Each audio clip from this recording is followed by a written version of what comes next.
അവരെ വിളിച്ചില്ലേ? അളിയനെ 3-4 തവണ വിളിച്ചെന്ന്. റിങ്കിയെ വിളിച്ചു, ആരെയും കാണുന്നില്ല.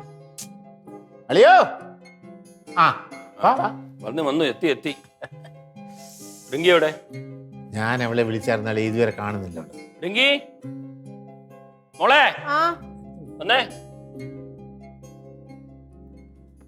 വാ മക്കളെ, ഇവിടെ അച്ഛൻ്റെ അടുത്ത് വന്നിരി. ഇനി വാ.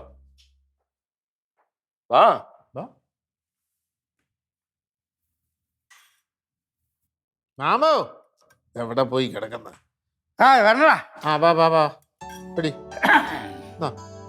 മാമാ പായസം ഒരു പിടി പിടിക്കല്ലേ? ടച്ചിങ്സ് വല്ലതും വേണോ? എന്നാടി കുടിക്കാൻ ആക്കോട്ടെ. അളിയനും പിടി.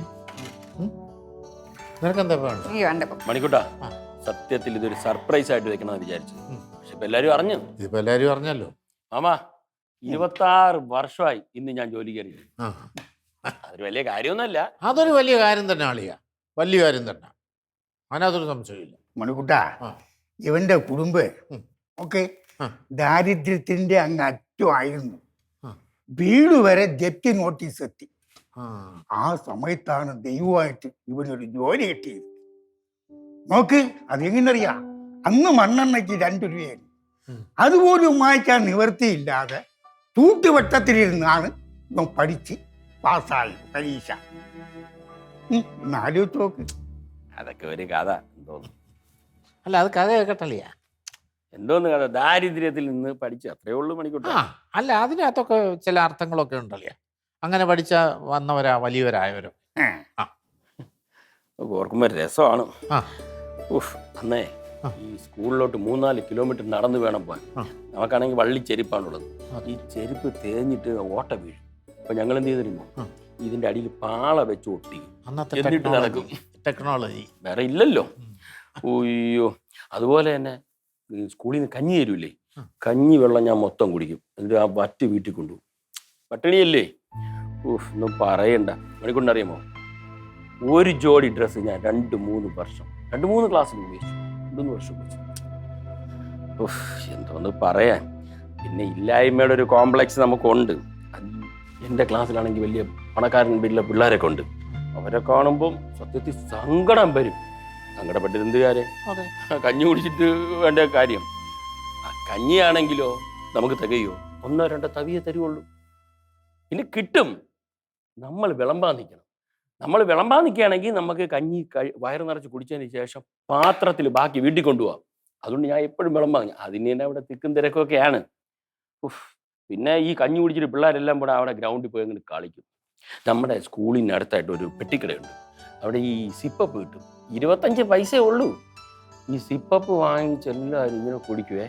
എനിക്കാണെങ്കിൽ കൊതിയാണ് അതിൻ്റെ പച്ചയും മഞ്ഞയും കളറൊക്കെ കാണുമ്പോൾ. ഈ കഞ്ഞി പരിപാടിയൊക്കെ കഴിഞ്ഞിട്ട് ഞാനും നേരെ ആ കടയുടെ അടുത്ത് പോയി പയ്യെ നിൽക്കും. വാങ്ങിച്ചു കുടിക്കാൻ പൈസ ഒന്നും ഇല്ലല്ലോ. അപ്പം ആരെങ്കിലുമൊക്കെ കൂടെ പഠിക്കുന്ന ആരെങ്കിലുമൊക്കെ വരികയാണെങ്കിൽ വാങ്ങിച്ചൊക്കെ ഉള്ളതെന്ന് വിചാരിക്കും. എനിക്ക് ഓർമ്മയുണ്ട്, ഞാൻ 8ാം ക്ലാസ്സിൽ പഠിക്കുമ്പോഴാണ് ഒരു ദിവസം വിശ്വംഭരൻ എൻ്റെ ക്ലാസ്സിൽ പഠിക്കണം അവൻ വരുന്നു. ഞാൻ ഇങ്ങനെ നിൽക്കുകയല്ലേ, ഞാൻ വിശ അപ്പോൾ നീ സിപ്പപ്പ് വാങ്ങിക്കണ? അവനോ സിപ്പപ്പ് വാങ്ങിച്ചു. അവനറിയാം എനിക്ക് ദാരിദ്ര്യമാണെന്ന്. അപ്പോൾ എനിക്ക് സിപ്പപ്പ് തന്നു. അതിങ്ങനെ പൊളിച്ചിട്ട് പകുതി തന്നെ. ഞാൻ അതിങ്ങനെ വായിട്ട് നല്ല ടേസ്റ്റ്, മുന്തിരിങ്ങയുടെ ടേസ്റ്റ് നുണഞ്ഞിങ്ങനെ ഇറക്കുമ്പോൾ എൻ്റെ ബാക്കിൽ നിന്നൊരു വിളി.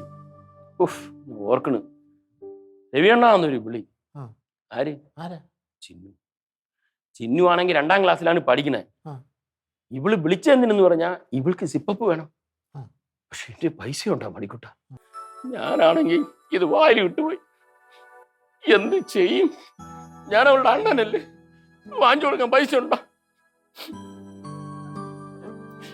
അപ്പൊ അവള് പറയണേ, അണ്ണ ഒരെണ്ണം വാങ്ങിച്ച അണ്ണ, അല്ലെങ്കിൽ പൈസ അല്ലെങ്കിൽ ഒന്ന് വാങ്ങ്, നമുക്ക് പകുതി എടുക്കാം. എന്ത് സ്തംഭിച്ച് ഞാൻ നിന്നു. അപ്പൊ നോക്കിപ്പോണ്ടല്ല പറയുന്നൊരു വിളി, ഡൈ രവി, നീ നിന്റെ ഇവിളെയും വിളിച്ചോണ്ട് ഇവിടെ ഇരിക്കണെന്ന്. നോക്കിയപ്പോ ആര്? പാറവിള വീട്ടിലെ സാക്ഷാൽ ഉണ്ണിപ്പിള്ള. അവൻ വിളിച്ചു. അപ്പൊ എന്റെ ഈ അവസ്ഥ മാമന് കണ്ടു കേട്ടോ. എന്താടാ സിപ്പപ്പ് വേണോ? ഞാൻ അപ്പൊ മാമന്റെ അന്ന് പൈസ ഉണ്ട്. മാമൻ പണി കഴിഞ്ഞ് വരികയായിരുന്നു. എനിക്കും ചിന്നുവിനും ഞങ്ങളുടെ ക്ലാസ്സിലുള്ള എല്ലാവർക്കും മാമ ഓരോ സിപ്പം വാങ്ങിച്ചു. ഓർമ്മയുണ്ടോ മാമ? ഓ, അന്ന് ചിന്നുവിന്റെ ആ മുഖമൊക്കെ ഞാൻ ഇപ്പോഴും ഓർക്കുന്നുണ്ട്, സന്തോഷത്തോടു കൂടി അവളെ. ഇതൊക്കെ തന്നെ കഥ. എങ്ങനെയുണ്ട്? വളരെ ബോറായിട്ടുണ്ട്. ഒന്ന് നിർത്തിക്കൂടെ അച്ഛാ? എപ്പ നോക്കിയാലും ജാമ്പവ കാലത്തുള്ള പറച്ചില്. ഓ, ദാരിദ്ര്യത്തിന്റെ കഥ കേട്ട് കേട്ട് മടുത്ത്. നമ്മൾ 4 പേരും അറിഞ്ഞാ പോരെ, ഇനി മറ്റുള്ളവരെയും കൂടി അറിയിക്കണോ? എന്തോ ഇത്ര പറയാനായിട്ട്? ഒരുമാതിരി ചീപ്പ് സെന്റിമെന്റ്സ്. ഓ, എന്തുവാടി പറഞ്ഞേ?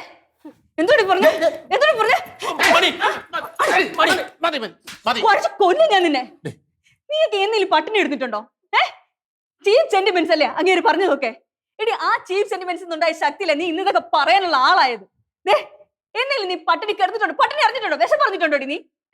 4 നേരം ഭക്ഷണം കഴിക്കാൻ നേരത്ത് അമ്മ വിശക്കണം എന്ന് പറയുമ്പോ എല്ലാം മുന്നിലെത്തും. അതുകൊണ്ട് നിനക്കൊന്ന് വിശപ്പിന്റെ മഹത്വം അറിഞ്ഞൂടാ. അങ്ങേരെ അത് പറയുമ്പോ നിനക്കൊക്കെ പുച്ഛം അല്ലടി. ഇന്ന് നീ ജീവിച്ചിരിക്കുന്നത് അങ്ങേരെ ഉള്ളത് കൊണ്ടാണ്. ഇല്ലെങ്കിൽ നീയും ഉണ്ടാവത്തില്ല, ഞാനും ഉണ്ടാവത്തില്ല. ചേട്ടൻ ഓർമ്മയുണ്ടോ? ഇവിടെ ഞാൻ ഗർഭിണിയായിരുന്നു, പ്രസവിക്കുന്ന ദിവസം ഹർത്താലായിരുന്നു. അന്ന് കൊല്ലം ജില്ലയിൽ ഒരു വണ്ടി ഓടത്തില്ലായിരുന്നു. അച്ഛനും ചേട്ടനും ഒക്കെ കാറും എടുത്ത് എവിടെയോ പോയി. ഇങ്ങേര് മാത്രമുണ്ട്.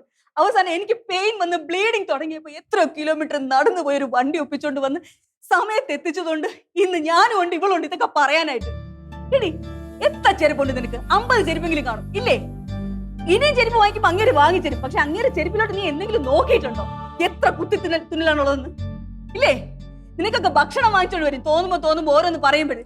അങ്ങേര് ഹോട്ടലിൽ പോയി ഒരു നേരത്തെ ഭക്ഷണം പോലും കഴിക്കൂല, തലച്ചുറ്റി വീണാ പോലും. ആ പൈസ കൂടെ മക്കൾക്ക് വേണ്ടി ചെലവാക്കാന്നും പറഞ്ഞു. അപ്പൊ നിനക്കൊന്നും അതിന്റെ മഹത്വം മനസ്സിലാവില്ല. അങ്ങനെ ആ കണക്ക് പറയുമ്പോ നിനക്കൊക്കെ ചീപ്പ് സെന്റിമെന്റ്സ് അല്ലേ? നാണക്കേടല്ലേ? ചത്തോടെ ജീവിച്ചിരിക്കുന്നു. പോട്ട് മണി, അവള് അറിയാതെ പറഞ്ഞല്ലേ മണി. പോട്ട് മോളെ, മുതിർന്നവര് പറയുമ്പോലൊക്കെ അനുസരിക്കണം മക്കളാ. എന്താ എടി മോളെ, നീ എൻ്റെ കാലേ ചവിട്ടിയതിനകത്ത് എനിക്ക് വിഷമമൊന്നുമില്ല. പക്ഷെ നീ അപ്പം നിന്റെ തള്ളയുടെ അടുത്ത് പറഞ്ഞ വർത്തമാനം അതെനിക്ക് സഹിച്ചില്ല. എന്നിപ്പോഴ് ഇങ്ങേര് നിന്നെ വളർത്തി വലുതാക്കിയവനെ അങ്ങേരെ അവിടെ ഇരുന്ന് കരഞ്ഞുകൊണ്ട് പറഞ്ഞ കഥ നിനക്ക് ചീപ്പ് സെന്റിമെന്റ് ആണോടേ? നീ ഇത് ഒരു ദിവസം മനസ്സിലാക്കൂടി, നീ തള്ളയാകുന്ന ദിവസം. സോറി, എനിക്ക് ഒരു സോറി കേൾക്കണ്ട. ഇനി നീ തെറ്റ് ചെയ്താലും ഞാൻ നിന്നെ തല്ലും, ഇതുപോലെ തന്നെ. മണി പോട്ട് മോളെ, പോട്ട്. കുഴപ്പമില്ല മോളെ, കുഴപ്പമില്ല റിങ്കി. അച്ഛനറിയാം മോക്ക് എല്ലാവരോടും സ്നേഹമാണെന്ന്. പിന്നെ അപ്പോഴത്തെന്തോ പറഞ്ഞു പോയി, ഇത്രയല്ലേ ഉള്ളൂ. പോട്ടെ.